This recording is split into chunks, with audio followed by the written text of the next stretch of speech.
29 मार्च 2025 को साल का एक बेहद अहम मोड़ आया, जिसने ज्योतिषीय दृष्टि से एक नई दिशा की शुरुआत कर दी है।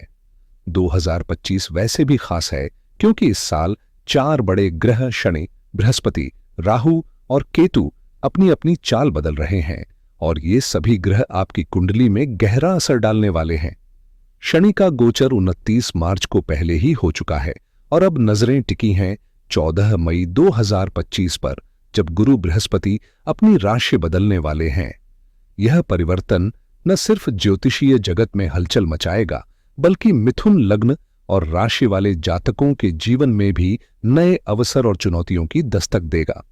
खास बात यह है कि इस वर्ष बृहस्पति अतिचार गति में भी हैं, यानी उनकी चाल सामान्य से कुछ अलग और प्रभावशाली होगी, जो उनके प्रभाव को और भी गहरा बना सकती है। ऐसे में मिथुन राशि वालों के लिए यह समय जीवन के कई क्षेत्रों में सोच समझकर फैसले लेने का है, चाहे वह करियर हो, पारिवारिक जीवन या फिर वित्तीय योजना। जब कोई ग्रह अपनी सामान्य गति से तेज चलता है तो उसे अतिचारी कहा जाता है और ऐसे समय में उसका प्रभाव और भी गहरा हो जाता है, खासकर जब वह गुरु बृहस्पति जैसा विशाल और प्रभावशाली ग्रह हो। मिथुन लग्न और राशि वालों के लिए यह समय विशेष रूप से महत्वपूर्ण बन जाता है, क्योंकि अब बृहस्पति आपकी कुंडली के पहले भाव में प्रवेश कर रहे हैं। पहला भाव यानी स्वयं का भाव, यह आपके व्यक्तित्व, सोच और जीवन की दिशा को दर्शाता है। बृहस्पति जो आपकी कुंडली में सप्तम और दशम भाव के स्वामी हैं, जहां सप्तम भाव विवाह और साझेदारी से जुड़ा है, वहीं दशम भाव करियर और सामाजिक प्रतिष्ठा का संकेतक होता है। अब जब ये गुरुदेव स्वयं आपके फर्स्ट हाउस में आ रहे हैं, तो स्वाभाविक रूप से पूरे वर्ष आपके जीवन में नई संभावनाएं और गहन परिवर्तन देखने को मिल सकते हैं। लेकिन याद रखिए, सप्तम भाव को मारक भाव भी माना जाता है, इसलिए बृहस्पति का यह गोचर कुछ सतर्कता की मांग करता है। यही कारण है कि इस गोचर को केवल एक अवसर नहीं, बल्कि एक चेतावनी के रूप में भी देखना चाहिए, जहां सही निर्णय, संतुलन और आध्यात्मिक उपाय आपकी राह आसान बना सकते हैं। और हां, बातचीत के अंत में मैं आपको कुछ ऐसे आसान और प्रभावशाली उपाय भी बताऊंगा, जिन्हें अपनाकर आप इस गोचर के संभावित नकारात्मक प्रभावों को कम कर सकते हैं और इसका पूरा लाभ उठा सकते हैं। गुरु बृहस्पति को यूं ही दिव्य ग्रह नहीं कहा जाता। ये सिर्फ जीवन देने वाले ग्रह नहीं हैं, बल्कि जीवन की दिशा देने वाले भी हैं। आध्यात्मिकता, आंतरिक शांति और गहरी समझ से इनका गहरा नाता है। बुद्धि और विवेक के बीच जो बारीक फर्क है, उसे समझने के लिए इन दो ग्रहों बुध और बृहस्पति की भूमिका को जानना जरूरी है। बुध आपको तेज सोचने, फैसले लेने और तर्क करने की क्षमता देता है, यानी वह बताता है कि कोई काम कैसे करना है। लेकिन बृहस्पति आपको उस काम के नैतिक पक्ष पर सोचने को मजबूर करता है। वह निर्णय लेने में मदद करता है कि वह काम करना भी चाहिए या नहीं। यही कारण है कि बृहस्पति को ज्ञान का प्रतीक और बुध को तर्क का कारक माना जाता है।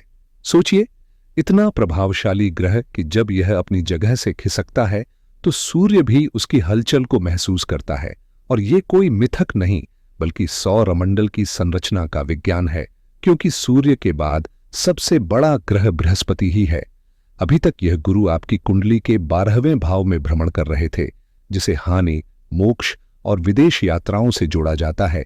लेकिन अब जब यह अपनी चाल बदल रहे हैं, तो आपके जीवन में भी नई ऊर्जा और बदलाव की दस्तक सुनाई दे रही है। 12वां भाव आपकी कुंडली का वह हिस्सा होता है जो जीवन के अदृश्य पहलुओं को उजागर करता है। यह अनचाही खर्चों, अस्पताल में होने वाले व्ययों, विदेश यात्राओं और आध्यात्मिक प्रवासों का प्रतिनिधित्व करता है। विशेष रूप से धार्मिक यात्राओं या आत्मिक खोज से जुड़ी गतिविधियों को भी यह भाव दर्शाता है। लेकिन यहां सबसे जरूरी बात यह है कि गुरु बृहस्पति की आपकी कुंडली में स्थिति कैसी है, क्योंकि वही तय करेगा कि यह गोचर आपके लिए कितना लाभकारी या चुनौतीपूर्ण होगा। जैसा कि पहले बताया गया, आपकी कुंडली में बृहस्पति सप्तम भाव यानी विवाह और साझेदारी के स्वामी हैं, जो एक मारक भाव भी माना जाता है। साथ ही वे दशम भाव यानी करियर और प्रतिष्ठा के भी स्वामी हैं। इन दोनों जिम्मेदारियों के कारण बृहस्पति आपके लिए बाधक ग्रह की भूमिका निभा सकते हैं, विशेषकर तब जब इनकी दशा या अंतर्दशा सक्रिय हो। उदाहरण के तौर पर अगर वर्तमान में गुरु की महादशा चल रही है या उनके दौरान चंद्रमा की अंतर्दशा शुरू हो गई है, तो यह समय आपके लिए अत्यंत संवेदनशील और निर्णायक बन सकता है। अब चूंकि गुरु आपकी कुंडली के पहले भाव में आ रहे हैं, यानी स्वयं भाव में, तो इसका सीधा असर आपकी सोच, स्वास्थ्य और जीवन की दिशा पर पड़ेगा। ऐसे में यह समय समझदारी, धैर्य और आत्मनिरीक्षण से भरा हुआ होगा। एक ऐसा चरण जहां हर कदम सोच समझकर रखने की जरूरत है, ताकि आप इस गोचर को अपने पक्ष में मोड़ सकें। जब हम कहते हैं कि आपकी कुंडली मिथुन लग्न की है या मिथुन राशि की, तो इसका सीधा संबंध आपके जीवन के मूल स्वभाव और दृष्टिकोण से होता है। अब जब गुरु बृहस्पति जैसे महत्वपूर्ण ग्रह आपके पहले भाव यानी फर्स्ट हाउस में गोचर करेंगे, तो इसका असर गहरा और व्यापक होगा। खासकर इसलिए क्योंकि गुरु आपके केंद्र स्थानों के भी स्वामी हैं और इसी वजह से उन पर केंद्राधिपति दोष का योग भी बनता है। यह दोष तब बनता है जब कोई ग्रह एक ओर केंद्र स्थान का स्वामी हो और दूसरी ओर किसी मारक भाव का स्वामी भी हो और फिर वह ग्रह स्वयं केंद्र में आ जाए। इस स्थिति को लेकर चिंता करना स्वाभाविक है, लेकिन घबराने की जरूरत नहीं, क्योंकि इसका समाधान भी मौजूद है। वीडियो के अंत में मैं आपको सरल और प्रभावी उपाय बताऊंगा, जिन्हें अपनाकर आप इस दोष के नकारात्मक प्रभावों को कम कर सकते हैं। गुरु की 3 दृष्टियां पंचम, सप्तम और नवम जहां भी पड़ती हैं, वहां शुभ प्रभाव देती हैं, और यही दृष्टियां आपके जीवन में ज्ञान, रिश्तों और भाग्य से जुड़े कई क्षेत्रों को प्रभावित करेंगी। अगर यह विश्लेषण आपको कहीं भी उपयोगी लगे, तो कमेंट बॉक्स में जय श्री राम जरूर लिखें। आपका साथ न केवल ऊर्जा देता है, बल्कि हमें प्रेरित करता है कि हम ऐसे सारगर्भित और सटीक ज्योतिषीय विश्लेषण आगे भी आपके लिए लाते रहें। गुरु बृहस्पति की दृष्टियां सिर्फ नजरें नहीं होती, वे जहां पड़ती हैं वहां जीवन में सकारात्मक ऊर्जा और दिव्यता का संचार कर देती हैं, जैसे किसी सूखी जमीन पर अमृत की फुहार। जब गुरु आपके पहले भाव में स्थित होंगे, तो उनकी पहली दृष्टि यानी पंचम दृष्टि सीधा असर डालेगी आपके पंचम भाव पर। और पंचम भाव कोई साधारण घर नहीं है, यह आपके बच्चों, आपकी शिक्षा, रचनात्मकता और पूर्व जन्म के संचित कर्मों से जुड़ा हुआ है। यही भाव यह संकेत देता है कि आपने बीते जन्मों में कौन से पुण्य या पाप कर्म किए थे और उनका फल इस जन्म में कैसे प्रकट हो सकता है। साथ ही यह भाव आपकी सीनियर सेकेंडरी शिक्षा, कला, अभिनय, रोमांस और मन की प्रसन्नता से भी जुड़ा है। उदाहरण के लिए, जिन लोगों के पंचम भाव में मजबूत ग्रह बैठे होते हैं, वे अक्सर न सिर्फ खुद को अच्छी तरह संभालते हैं, बल्कि अपने जीवन के बाकी सभी क्षेत्रों में भी संतुलन बनाए रखते हैं। एक मजबूत पंचम भाव इतना शक्तिशाली होता है कि अकेले ही बाकी 11 भावों की कमजोरियों को संभाल सकता है। यही इसकी विशेषता है और यही वजह है कि गुरु की दृष्टि इस भाव पर पड़ना अपने आप में एक वरदान माना जाता है। अब जरा ध्यान दीजिए पंचम भाव की गहराई पर। यह भाव सिर्फ संतान या शिक्षा तक सीमित नहीं है, बल्कि इसमें जीवन के कई दिलचस्प पहलू छिपे होते हैं। स्टॉक मार्केट, सट्टेबाजी, शेयर ट्रेडिंग या फिर किसी भी तरह की अटकलों से जुड़ी गतिविधियां, ये सभी पंचम भाव के अंतर्गत आती हैं।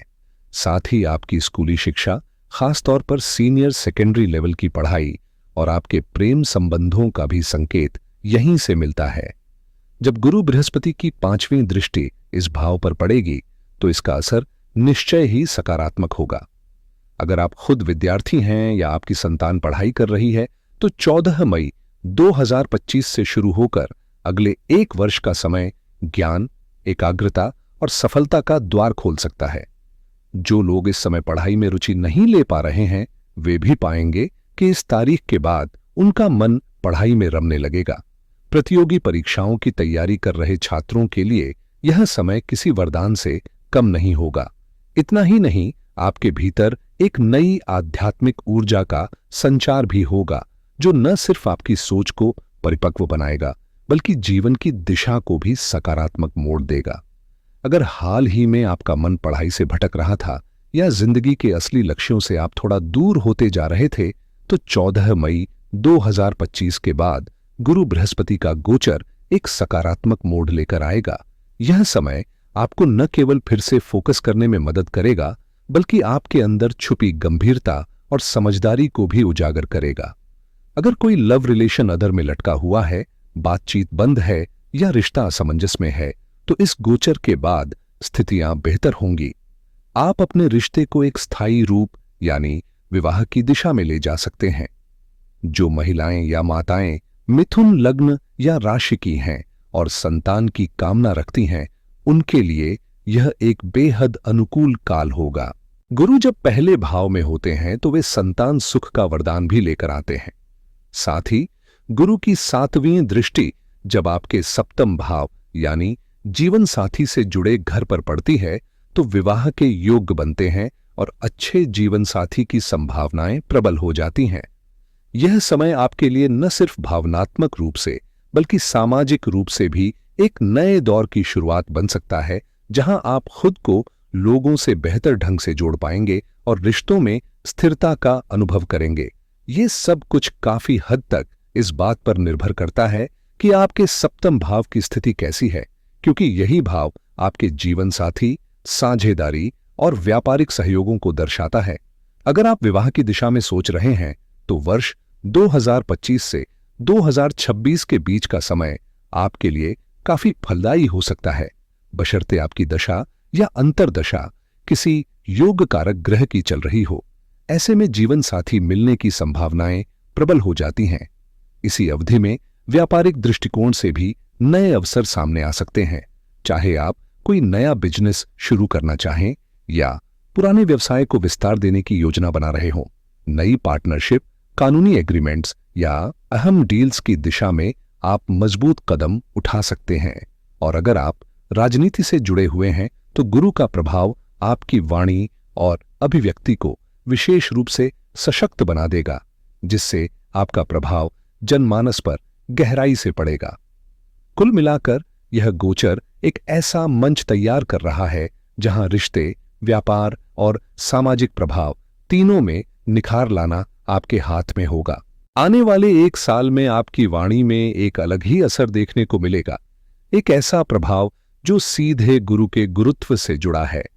लोग न सिर्फ आपकी बातों को गौर से सुनेंगे, बल्कि उन पर अमल भी करेंगे, क्योंकि आपके शब्दों में एक आत्मिक गहराई और वजन नजर आएगा। यदि आप एक नेता हैं या किसी भी तरह से जनमानस से जुड़े हैं, तो आपका संवाद कौशल एक नया आयाम लेगा और आप एक प्रभावशाली वक्ता के रूप में सामने आएंगे। अब बात करें गुरु की 9वीं दृष्टि की, तो यह आपकी कुंडली के भाग्य स्थान पर पड़ रही है, एक ऐसा भाव जो आपके धर्म, पिता, उच्च शिक्षा और दूर की यात्राओं से जुड़ा होता है। इस अवधि में विशेष रूप से 14 मई 2025 से लेकर अगले वर्ष तक गुरुदेव आपके भीतर आस्था, आध्यात्मिकता और धार्मिक चेतना को गहराई से जगाने का कार्य करेंगे। यह समय धर्म से जुड़ी यात्राओं, किसी धार्मिक ग्रंथ के अध्ययन या फिर किसी गुरु से आध्यात्मिक मार्गदर्शन लेने का हो सकता है। कुल मिलाकर यह गोचर न सिर्फ आपके आत्मिक विकास को गति देगा, बल्कि आपकी सामाजिक छवि को भी नया आयाम देगा। इस समय हम केवल गुरु बृहस्पति की भूमिका को केंद्र में रखकर चर्चा कर रहे हैं, ताकि उनकी प्रकृति और प्रभाव को आप स्पष्ट रूप से समझ सकें। इसलिए अन्य ग्रहों को फिलहाल शामिल नहीं किया गया है। अगर हाल के दिनों में आपके और आपके पिता के बीच किसी कारणवश मतभेद रहे हैं, तो यह समय है उन रिश्तों को फिर से जोड़ने का। गुरु का प्रभाव इस दिशा में आपके लिए बेहद सकारात्मक रहेगा और पिता पुत्र के संबंधों में मिठास लाने का काम करेगा। चूंकि 9वां भाव धर्म और आस्था से जुड़ा होता है, तो इसमें आध्यात्मिक झुकाव स्वाभाविक रूप से आता है। आने वाले समय में आप पाएंगे कि आपकी रुचि शिव मंदिरों में जाने की ओर अधिक होगी, खास तौर पर पहाड़ी इलाकों में स्थित मंदिरों की ओर। बिना किसी विशेष योजना के भी आप खुद को धार्मिक यात्राओं की ओर बढ़ते पाएंगे। ये यात्राएं न केवल आपकी आत्मा को सुकून देंगी, बल्कि आपके भीतर एक नई ऊर्जा और मानसिक स्पष्टता भी लेकर आएंगी। अब तक जो भाग्य का दरवाजा आपके लिए बंद सा महसूस हो रहा था, वह दरअसल शनि महाराज की उपस्थिति के कारण अवरुद्ध था, लेकिन अब स्थितियां तेजी से बदलने वाली हैं। जैसे ही 14 मई 2025 के बाद गुरु बृहस्पति की दृष्टि आपके भाग्य भाव पर पड़ेगी, आप पाएंगे कि किस तरह से किस्मत का पहिया आपके पक्ष में घूमना शुरू कर चुका है। अगले 1 वर्ष के भीतर आप अनुभव करेंगे कि भाग्य का संयोग बार बार आपके साथ खड़ा है, विशेषकर उन क्षेत्रों में जहां अब तक रुकावटें थीं। और चूंकि आपका भाग्य भाव शनि की राशि कुंभ में स्थित है, तो यह समय आपको आत्मनिरीक्षण और आध्यात्मिकता की ओर भी प्रेरित करेगा। यह जरूरी हो जाएगा कि आप अपने पिता का सम्मान करें, उनके साथ अपने संबंधों को और बेहतर बनाएं, क्योंकि शनि एक रूढ़िवादी लेकिन न्यायप्रिय ग्रह है। उसे धार्मिक विश्वास, ईश्वर में आस्था और कर्म के सिद्धांत में गहरी आस्था है। इसलिए यदि आप इस समय को साधना, संयम और सच्चे कर्म के साथ व्यतीत करेंगे, तो यकीन मानिए भाग्य आपके हर कदम के साथ चलेगा। यदि आप सच में अपने भाग्य का साथ चाहते हैं, तो सबसे पहले आपको अपने पिता के साथ संबंधों को मजबूत और सम्मानजनक बनाए रखना होगा, क्योंकि वही आपके भाग्य भाव के स्वामी हैं। मिथुन राशि वालों के लिए यह बेहद जरूरी है कि वे धर्म और आध्यात्मिकता के प्रति अपनी आस्था बनाए रखें, क्योंकि भाग्य वहीं साथ देता है जहां श्रद्धा होती है। समय समय पर धार्मिक यात्राओं पर निकलना, चाहे वो शिव मंदिर हो या कोई ऊंचाई पर स्थित तीर्थ जैसे वैष्णो देवी या जाकू मंदिर, आपके जीवन में सकारात्मक ऊर्जा का संचार करेगा। खासकर ठंडे इलाकों की यात्राएं आपके लिए विशेष रूप से शुभ मानी जाती हैं। अब जहां तक केंद्राधिपति दोष की बात है, तो इसका समाधान भी सरल है, बस इसे अपनाने की जरूरत है। हर बृहस्पतिवार से शुरू करते हुए प्रतिदिन कम से कम 21 बार ओम नमो नारायणाय नमः या ओम नमो भगवते वासुदेवाय नमः का जाप करें। और अगर आपको शिव की उपासना प्रिय है, तो ओम नमः शिवाय मंत्र का जाप भी अत्यंत प्रभावशाली रहेगा। यह मंत्र केवल शब्द नहीं, बल्कि ऊर्जा के स्रोत हैं, जो आपके जीवन में स्थिरता, शांति और सौभाग्य ला सकते हैं। जो लोग बृहस्पति को अपने जीवन में मार्गदर्शक के रूप में मानते हैं, उनके लिए एक रोचक कथा है, जिसे मैं किसी अगली वीडियो में विस्तार से साझा करूंगा। फिलहाल बात करते हैं इस बात की कि कैसे आप अपने जीवन में गुरु के प्रभाव को सशक्त बना सकते हैं। अगर सोमवार के दिन आप मंदिर नहीं जा पाते, तो कोई बात नहीं, अपने घर के मंदिर के सामने खड़े होकर काम पर निकलने से पहले मात्र कुछ मिनट निकालें और 11 या 21 बार ओम नमः शिवाय, ओम नमो नारायणाय नमः और ओम नमो भगवते वासुदेवाय नमः जैसे पवित्र मंत्रों का जाप करें। यह एक साधारण सी आदत आपके भीतर के ऊर्जा चक्र को सक्रिय कर सकती है और गुरु से जुड़ा केंद्राधिपति दोष भी धीरे धीरे संतुलित होने लगेगा। यदि आपकी कुंडली में गुरु कमजोर है, तो ओम ब्रह्म बृहस्पतये नमः या ओम ग्राम ग्रीम ग्रोम सह गुरुवे नमः का जाप अत्यंत लाभकारी रहेगा। इसके साथ यदि आप प्रतिदिन विष्णु सहस्र नाम का श्रवण करना शुरू कर दें, तो गुरु की स्थिति आपकी कुंडली में मजबूती पकड़ेगी और आपको इसके सकारात्मक परिणाम भी मिलने लगेंगे। यदि यह जानकारी उपयोगी लगी हो, तो चैनल को लाइक, शेयर और सब्सक्राइब करना न भूलें। फिर मुलाकात होगी एक नए विषय के साथ। तब तक के लिए जय श्री राम।